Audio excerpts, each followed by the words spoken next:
عن ابن مسعود رضي الله عنه جاء عبد الله بن مسعود مرفوعا عبد الله بن مسعود مرفوعا يرفعه إلى النبي صلى الله عليه وسلم عبد الله بن مسعود أجتوسا سيجا مرفوعا عبد الله أقام بيتوكا النبي صلى الله عليه وسلم نبي أقام إن من شرار الناس mazima abantu abakyasinze okubeera ababi mazima mu bantu abakyasinze okubeera ababi man tudrikuhum as-sa'atu wa hum ahya bebo enkomerero beerisangawo nga bakyali balamu abantu abasinga okubeera ababi bebo enkomerero begenda okusanga nga bakyali ku mwaliro guno ogw'ensi naye omuntu alimanya ahwalu as-sa'a embeera egenda okubeerawo ng'enkomerero netera okutuuka la yatamanna an tudrikahu as-sa'atu wa huwa hayyun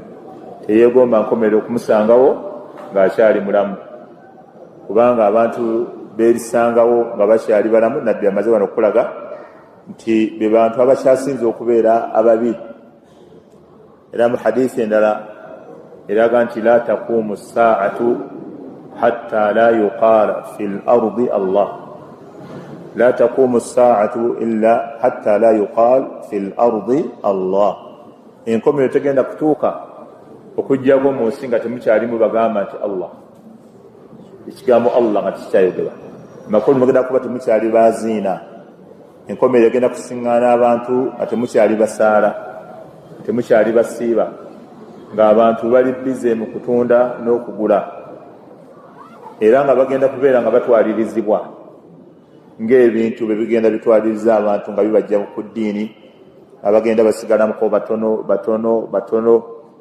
abantu basigaza eddiini naye nga si ntuufu enkomerero egenda kugenda ng'esembera bweti naye nga wabaawo ebitwaliriza abantu nga bigenda bibajja ku ddiini yennyini kati olwaleero bw'otunuulira ekigezo ky'omupiira fitina y'omupiira eriwo abantu bangi omupiira nga gwabajja ku ddiini nga bali bize nnyo n'omupiira sizoni ku sizoni agoberera ebikwata ku mupiira buli sizoni paka enkomerero yeekanga ng'okufa ku mutuuseeko ng'abadde aggwereddeyo mupiira mu kusiba mu kugula abazanyi mu kumanya simanyi transfer simanyi akadirisa bakagulawo ddi baka bakadirisa kaki akadirisa bakaguddewo bagulawo akadirisa gamba alfaazo zonna ezikolera ku mupiira ng'azimanyi abasambi bonna nga bamanyi kati obudde bwoyo nga bonna buli kweyembeera abalala bali ku byabufuzi waliwo abagenda okugenda n'ebyobufuzi abo bagende obufuzi bubatwala n'abatabani baabwe nga bali ku byabufuzi era nga batuka ku byobufuzi bagamba feddiini totubuulira naawe abo nabo bagende abali ku byobulimi bagende baggwere mu byobulimi abalunzi bagende baggwere mu byobulunzi wakadhalika abatekinologiya simanya abasayansi bannabyabwengula bonna buli muntu abeereko kyabbinkiramu abali mu byobusuubuzi baggwere mu byobusuubuzi nabbi sallallahu alaihi wasallama yayogera nti enkomero weerituukira waliwo beegenda okusiŋŋaana nga bakutula ddiiru naye tebagenda sobola nagiggusa nga bagikutula bati bagulana ogulana nga bagulana bwe bati enkomerero etuuke ogulana kulemena kutuuka waliwo wegenda okusanga atutte ensolo ze azinywese ku mazzi tagenda kusobola zizza waka ate abantu bonna enkomerero egenda basiŋŋana nga bali bize tebagenda kukeera ku makya bonna bakyuka obwongo wabula bagendagenda nga wabaawo ebibabuzaabuza buli kaseera wabaawo ebiwagulako abantu ekiseera kituuke nga la yuqaalu fi l-ardi allah ng'erinnya allah teryogerwa mu nsi wonna nga tewali boogera nti allah kiraba kati abantu abafaanaganako bwe batyo enkomerero beegenda osiŋŋaanawo kubanga enkomerero bweriba egenda okutuuka abaliba basigaddewo nga balimu akalungi nga balimu mithqaalu dharrati min al-iman allah agenda kusindika empewo fayakhudhu arwahahum eberenge bajjamu emyoyo bonna omulundi gumu bafe buli ali basigaddemu akalungi allah agenda kusindika empewo eberenga emyoyo gyabwe gigibwamu bafe amakulu. Kati ekiyama kirigenda okwedomola, kigenda singana ku nsi kuno nga tekukyaliko omuntu yenna alimu kalungi ku sayidi ey'eddiini.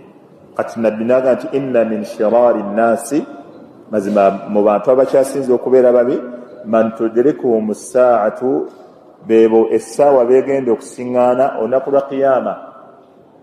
Agamu ku mannya gaalwo baluyita assaa. Assaa eryo ly'amannya g'enkomeero. Okiraba lwaki baluyita assaa? Lisurati qiyamiha, olw'okuba kiyama kigenda kujja mu bwangu ng'eringa ssaawa busaawa bwe, ne baluyita assaa nga lulinga ssaawa n'amannya amalala. N'amannya amalala alhaaqa linnya mu mannya g'enkomeero, kubanga ekiyama kigenda kukoona emyoyo gy'abantu tukutuke. N'amannya amalala n'agamba wahum ahya, be bagenda okusiŋŋaana nga balamu, walladhina yattakhidhuuna alqubuura masajida, n'abo abaddira entaana ne bazifuula emizikiti. Walladhina yattakhidhuuna alqubuura masajida, n'abo abaddira entaana ne bazifuula emizikiti. Categories bbiri nabbi zayogeddemu eno hadisi. Okuzifuula emizikiti twayogera mu duruusu ezikulembedde, imma bisalaati alayha au indaha au ilayha, mitundi esatu. Bisalaati alayha au bintu bisatu. Bisalaati ilayha au indaha alqubur au ebyo abana basuufi bibabuzaabulizaako abantu. Bagamba hadisi etegeeza kirala nammwe mutegeeza kirala. Kyobola ebyo byonna byenkugambye biriko hadisi ezibiwagira. Okugisaalirako kwennyini kungulu tekikkirizibwa, waliwo hadisi ekigaana. Wakadhalika n'okusaala ng'ogyolekedde bwolekezi, ekyetageza ilayha oba etegeeza ng'olekedde kabuli ekuli wali mu maaso, ekiraba, oba alayha indaha wa alayha wa ilayha, indaha wa ilayha, indaha wa ilayha wa alayha. Wa alayha yasajja ku kabuli kwennyini, kabuli eryo alyawo n'asajja ku kabuli. Ilayha asaalira ng'akoze eki, ng'agyolekedde, oba indaha yani muzikiti ni munda mulimu kabuli. Hawla ekiraba wonna weeri mu makbara munda mulimbo ebasaaliramu nga bwe bigenda okujja. N'olwekyo byonna bigaanibwa. Era Sheikh Abu Najib yali agezaako okunyonyola abo abavubuka abaali bateekawo shubuhaati ezo, okusaalira ku ntaana twagaanibwa oba indaha bo baali bagamba. Sheikh n'abaleetera zonna enjogera nga waliwo ahadisi eziziwagira nga zonna zigaanibwa. Kabuli kagubeere ng'omuzikiti baguzimbye ku kabuli yennyini nga gyebazimbyeko omuzikiti kigaanibwa. Oba kabuli ng'eri munda mu muzikiti era kigaanibwa. Oba okubanga abasaaze beeboolekera entaana ziri mu maaso, byonna bigaanibwa. Okuteeka omuzikiti ku kabuli, oba kabuli ogiteeka munda, oba kabuli ogiteeka mu maaso g'omuzikiti, bintu bisatu. Entaana yennyini tetugizimbako omuzikiti, ate tetugiteeka mu muzikiti munda, ate tetukola ki, tetugyolekera nga tusaala. Byonna ebyo bigaanibwa. Kati shekhe wano mu kunnyonnyola n'agamba nti qawluhu inna min shirari nnasi bikasri ashin ebeerako kasra nga bwe tugambye inna min shirari jamu sharir, jamu ya sharir. Qawluhu nabbi yagamba man tudrikuhum saatu wa hum ahya, bebe enkomerero begenda okusanga nga bakyali balamu. Ayi amakulu muqaddimatiha, nabbi yali ategeeza obubonero obugiranga nti ejja. obugikulembera ka khuruji dabba ng'okufuluma kw'ensolo wa tuluu shamsi min magharibiha n'enjuba okutuuka okubanga eva eno ng'edda eno kubanga tukimanyi bulungi enjuba bweritandika okuva eno ng'edda eno tawuba y'omuntu egenda kuba tekyakkirizibwa. Kitegeeza abaliwo bagenda kubeera babi nga ne tawuba yaabwe tekkirizibwa. Ensolo khuruju dabba ensolo erifuluma egenda kubanga ejja ng'ewandiika mu kinyi ky'omuntu kafir egamba gwoli mukaafu. Okiraba ne bw'alidduka nti atandika okusaala ng'emulumba waali ng'emugamba kafir gwoli mukaafu. Mwabali baali bagenda ogiraba badduke agambe mukagenda ayingira awaka asaale agenda okulaba ejja n'akaiswala kangiteeke wano ku balukoni ku lubalaza aliba atandika gemuga kafir anta kafir gwoli mukaafu tosaala oli mukaafu. Kubanga lwaki abaffe mwe mubadde mulinda bubonero bwa Allah kujja mulyoke mutandika okukkiriza okubeera bannaddiini. Kati buno obubonero obunene nabbi we yali ategeeza wano n'okutuuka kw'enkomerero nti enkomerero abantu begenda okusangawo bagenda kubeera babi. Amakulu obubonero obugikulembera obunene kasita buli sandika okuvaayo bonna abalisiŋŋaanibwawo nga balamu mu kiseera ekyo be bamu ku bantu abakyasinze okubeera ababi.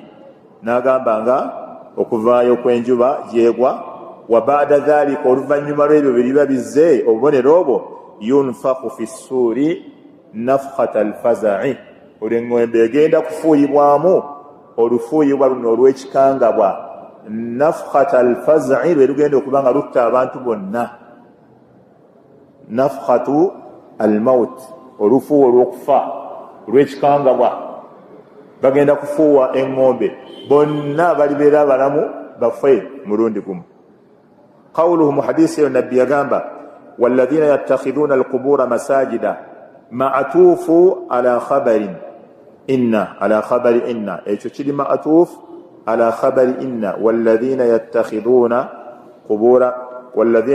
alqubura masajida fi mahalli nasbi ala niyati takrar al-amil. Kubanga walladhina yattakhidhuna alqubura masajida iyo ma'tuufu kubano inna min shirari nnasi okiraba man tudrikuhum as-sa'atu eyo khabaru inna. Kati bino ebiddako biri ma'tuufu kwekyo amakulu bano ne bano ekitegedde bulungi man tudrikuhum as-sa'atu wa hum ahya walladhina yattakhidhuna alqubura masajid bano bali ma'tuufu ku khabaru inna. Ekitegedde bulungi bano abagatta ku bali amakulu bali abakola ki ekiyama begenda okusiŋŋaanawo nga babi ekiyama abantu begenda okusiŋŋaanawo nga babi walladhina yattakhidhuna alqubura masajida ma'tuufu ku khabaru inna yeno man tudrikuhum as-sa'a abo ekiyama bekigenda okusiŋŋaanawo wa hum ahya nga baki nga balamu. Ne bano abaddira entaana ne bazizimbako emizikiti ye kategole ebbiri. Wano akutegeeza nti eno kategole esooka agigasseeko abookubiri. Kategole esooka be balibeerawo abalamu. Abookubiri bo bano tebalinda kiyama tebalinda kiyama bano nakati weebali naye nga nabo bagatta ku bali mu bubi balina sifatu shiraari ebagatta balina ekitendo ky'obubi ekibagatta bali bagenda siŋŋaanibwawo kiyama nga balamu. Bano kuddira ntaana ne bazizimbako emizikiti. Sheikh n'agamba ala tikrar al-amir. Tikrar al-amir kwe kubanga omukozi amuddiŋŋanye. Tikrar al-amir ye mukozi okubanga amuddiŋŋanye. Bali abagenda okubeerawo balamu bakozi ne bana abaddira entaana ne bazizimbako emizikiti nabo bakozi. Nabo bakozi ye tikrar al-amir. N'agamba ayyi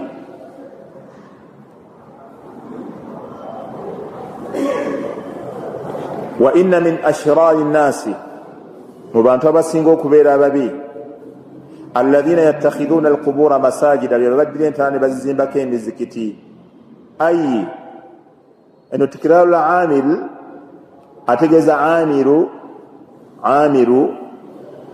ar-raf'u amiru ar-raf'u kubanga akoze wano khabaru eno gifuula marufu ye mukozi y'omu yennyini ne bana abazzeeko yabafudde abakozi. Naam, tikraru al-amil awo kyetegeeza bimaana ng'omuntu bw'ogamba mu jumla musobola okubeeramu inna nenasaba ekisooka n'eri maaso nenasaba ye ekyokubiri. kati tikraru al-amil inna eno yebe ekoze tikra nga kino yekikozeeko nemala nekola ne ku kiri. kati wano man tudrikuhum as-saa'atu wa hum ahya abafudde nga bali marufu yennyini yafudde ne bano amakulu ono bamutadde ku bana abasoose agoberera bali. eyo ibara ya nahwu jagezaako kunyonyola naye nga nyangu nnyo kyategeeza ekifudde kino khabaru kyekifudde nekiri khabar kyekiriwo kyokka ekyo tewali nnyo nsonga y'amaanyi muntu gyaba amalirako budde. Sheikh yagamba kati ebigambo bya Sheikh annyonnyola agamba n'agamba nti ayi amakulu abaddira entaana ne bazifuula emizikiti kati bakunnyonnyola. Wali mu hadisi agambye nti bantu abasinga okubeera ababi man tudrikum saa wa hum ahya bebe kiyama bekinasanga ngaki nga balamu obwanda bwaguniriza buweddeko bubeera bwalejjalejja amanyi kintu kyalejjalejja ekiyama beerisanga nga baki omanyi obuzaako abantu ekiyama bekirisanga nga balamu bebasinga okubeera ababi wakadhalika n'abantu abaddira entaana ne bazimbako emizikiti kazeeko obwanda si bwalejjalejja era ne buddamu ne buzikira. Naam, Sheikh agamba katukozese ne guno ogwaffe gwa mukono magezi maganda tugire nga tutambulira wamu nga tugattagatta okiraba kati Sheikh mukunnyonnyola agamba nti ayi abaddira emizikiti ne bagifuula abaddira entaana ne bazifuula emizikiti ayi ategeeza biswalaati indaha wa ilaiha. kati bibiri abireesa nga basaalira indaha wali entaana ezo wa ilaiha oba nga basaala boolekedde entaana wa binaa'i lmasajid alaiha n'okuzimbako kwennyini emizikiti. wataqaddama fi lahadithi as-sahiha era ekyo kyakulembera mu hadisi entuufu anna hatha min amali lyahudi wannasara nti ekyo kikolwa ky'abayudaaya n'abanaswara ekyokuddira entaana ne bazimbako emizikiti ez'abannabbi baabwe. wa anna nabiya sallallahu alaihi wasallama la'anahum ala dhalika era nabbi yabakolimira olw'ekyo tahdhiran li ummatin an yaf'alu okubeera nga tahdhira yeewaza lil umma nga yeewaza umma ye an yaf'alu ma'a nabiyihim wa salihihim mithla alyahudi wannasara nga nabbi sallallahu alayhi wasallama ekyo yakyogera tahdhira lil umma nga yeewaza umma ye an yaf'alu ma'a nabiyihim okubeera nga bakola ku nabbi waabwe ma'a weewuunye min adaati nasbi ezitamanyikiddwa nnyo ma'a budulejja enasaba manya min adaati jarri kyonna ekijja oluvannyuma lwayo kibeera majurur. Taib ma'a nabiyihim wa salihihim mithla nga bakola mithla alyahudu wannasara ng'ekikolwa ky'abayudaaya n'abanasara. fama rafa aktharuhum bidhalika ra'sa bal i'taqadu anna hadha al-amru qurbatan ila Allah. naye ate ekyewuunyisa omubaka sallallahu alaihi wasallama kyeyalagira abantu tebakikkiriza bakikola bali i'taqadu ne batuuka n'okukkiriza أن هذا الأمر قربة إلى الله nti ekikolwa ekyokuzimba ku ntaana z'abannabbi nti gubeera mulimu ogusembeza omuntu ewa Allah bo bwe balowooza wa huwa mimma yub'iduhum anillah naye ng'ate ekyo ekikolwa kiri mu bintu ebibasembezaayo okuva ewa Allah bo balowooza kibasembeza wa Allah basinze entaana okuzizimbako kiri mu bintu ebibasemyo gyaffe nga tujijja ku kwagala kwakyo tujizze ku ekyo Allah tabaraka wa taala kyayagala. Allahumma salli ala Muhammadin wa ala ali Muhammad kama sallaita ala Ibrahim wa ala ali Ibrahim innaka Hamidun Majid wa barik ala Muhammad wa ala ali Muhammad kama barakta ala Ibrahim wa ala ali Ibrahim innaka Hamidun Majid. Allahumma rabbana atina fid dunya hasana wa fil akhirati hasana wa qina adhaban nar. Rabbana la tuzigh qulubana بعد إذا هديتنا وهب لنا من لدنك رحمة إنك أنت الوهاب. ربنا ظلمنا أنفسنا وإن لم تغفر لنا وترحمنا لنكونن من الخاسرين. ربنا اغفر لنا والوالدين وارحمهم كما ربونا صغار. اللهم اغفر للمؤمنين والمؤمنات والمسلمين والمسلمات الأحياء منهم والأموات.